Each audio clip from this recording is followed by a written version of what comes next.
We'll find it. We'll find it. I don't even know it. Can't find the book.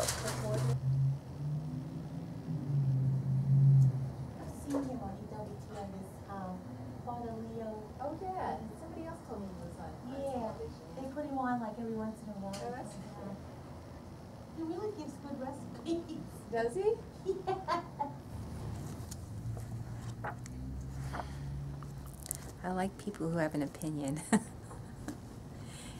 And this gentleman, Lawrence Cunningham, is a professor at Notre Dame, and he has it's excerpts from his journal. I'm sorry, I keep turning it the other way. They're little quips from his journal, and there's something about him that reminds me so much of Chesterton. Yeah. That's a Chesterton thing. He says it, and he says it in such a way that you really can't take offense at it. But it is a little like pointed. But he has the same. He's very well educated, very cultured guy. I mean, he uses words there that I said, I know what they mean, but it's almost I'd have to get myself a dictionary. And he said he was kind of like corrected for using, highbrow language. I said, please don't stop using good words. I love people that use words that mean something, okay, so you have to go look at it in a dictionary, but I mean, it's like, it really says what you mean, rather than just using, the generic 100 words that everybody uses. I mean, please. I mean, it's an art. You know what I'm saying? It's an art to be able to speak that way, to write that way, and it's so refreshing, and I love it.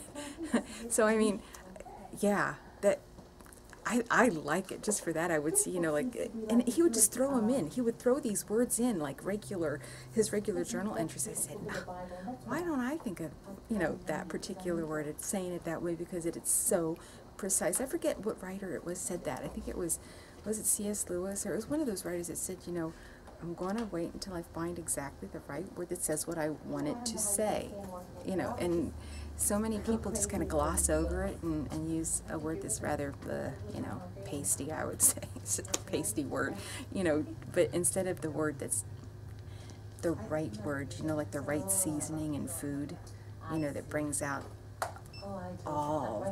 everything that food is. The right seasoning, you get it, but the wrong seasoning, you don't. So it's like, it's the same thing with words. There's something about words that I love, because when you have the right word, oh wow, you've never thought of it quite like that. Why? Because, well, up until then you haven't had anybody say it the right way. But his insights into things are, and it's current events in the church and in and everything in general. It's just, it's.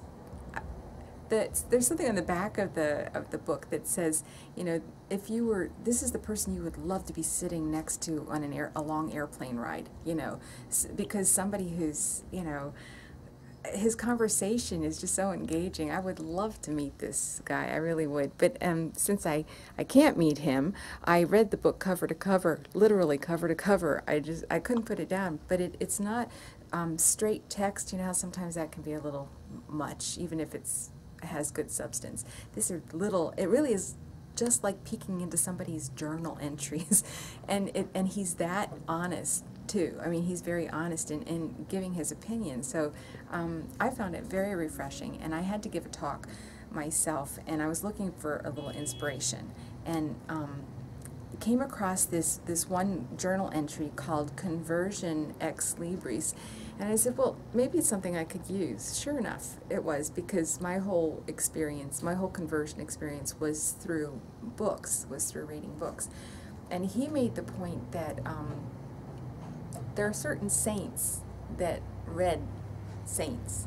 So he said Edith Stein read St. Teresa of Avila, and then he said St. Teresa of Avila read St. Augustine, and St. Augustine read St. Paul.